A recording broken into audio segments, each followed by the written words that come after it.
In our 5 watchouts to real estate investing video, we highlighted that one of the biggest watchouts to account for was location. Location has a strong influence on the ultimate success or failure of your real estate investment.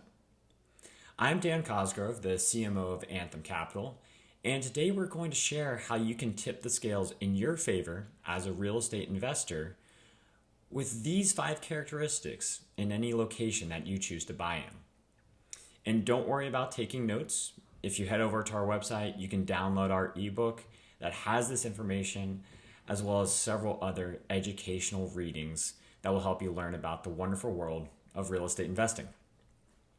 So without further ado, here are the 5 characteristics to look for in a location, starting with number 5.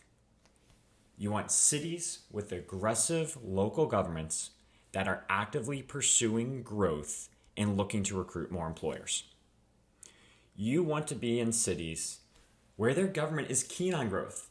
In order to grow, they are providing incentives to companies to move their headquarters to that city and thus increasing the population and employment opportunities. This in turn will increase the demand for your property. Now, number 4, MSAs with a minimum of 100,000 residents. Now, take a step back. MSA means metropolitan statistical area, which is really just a region that consists of a city and surrounding communities, kind of like suburbs, that are linked by social and economic factors. There are over 300 MSAs in the USA that have over 100,000 residents. These large, densely populated cities provide employment, leisure, and educational opportunities. In the US today, it's estimated that roughly 83% of the population lives in one of these urban areas. And that's only going to grow. By 2050, I think they're projecting that to be closer to 90%. So buying a property in an MSA that has over 100,000 residents provides more certainty that there will be demand for your housing asset. So now number 3, you want to have strong population and job growth trends. You don't want to be in a market where there are signs of a decrease in employment opportunities or overall population size.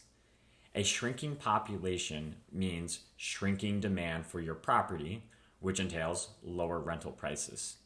We always advise people to buy in places where you are seeing at least a 1% positive growth in both population and employment. 1%. Although it does not guarantee success, it does give you a greater chance of increasing your rents and thus your net operating income at your property. So now number 2, the barriers to entry of similarly priced competition.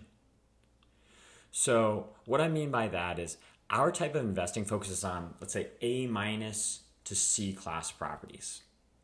And if you have been following along with other important factors in looking for location, then you can assume that an MSA, like let's say Dallas-Fort Worth, Texas, does not have enough supply of B and C class properties. A new development is not going to build a property that needs tender love and care right off the bat. No, they're going to build an A class asset. And then over the course of 10, 20, 30 years, that asset will eventually depreciate from an A class down to a C class property. Thus, if you're buying a property that is a B class in a market that is experiencing strong population and job growth, then you're ensuring that you're always going to have demand, then supply available for that particular income group, because there was only so many of those types of properties built 20 years ago before the boom in that particular market. Which brings us to the final part. Location is important in landlord-friendly states. In one of our 5 watchouts to real estate investing video, we discussed the impact state laws have on the financial performance of your property. We strongly recommend you invest in landlord-friendly states and not tenant-friendly states. Although there is plenty of opportunity in tenant-friendly states like Massachusetts, New York, and California, we believe it's better to manage one's risk and avoid investing in a state that doesn't have your best interests at heart. Although we want to be respectful of people's human needs of living in a home, We also need to ensure that we are able to make enough money to pay off the debt, taxes, and expenses to keep our properties in good shape for our paying tenants. We always try to handle non-paying tenants with respect and try to find a solution to help them. We must make the decision that is in the best interest of the paying tenants as well, though, in our community, and evict a non-paying tenant if we cannot find an agreeable solution. In landlord-friendly states, you can have a tenant evicted in under a few months, whereas in tenant-friendly states, the eviction process can drag on for months, if not years, as you incur court fees on top of the lost rental on your property. Now, once again, you always want to try and be human and recognize that people are going through tough times and they need a place to live. So you always try and find a solution with them.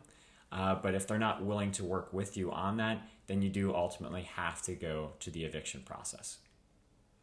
So thanks for watching the 5 most important things to look for before buying a property. If you want to learn more about real estate investing, such as the top 10 reasons to invest in real estate, the 3 keys to look for as a passive investor, or the 5 watchouts in real estate investing, and a lot more, you can follow us here or visit us at anthemcp.com. You can scan this QR code or click the link below to get access to all of the content we've created to help everyday investors just like you. Thanks so much. Have a great day.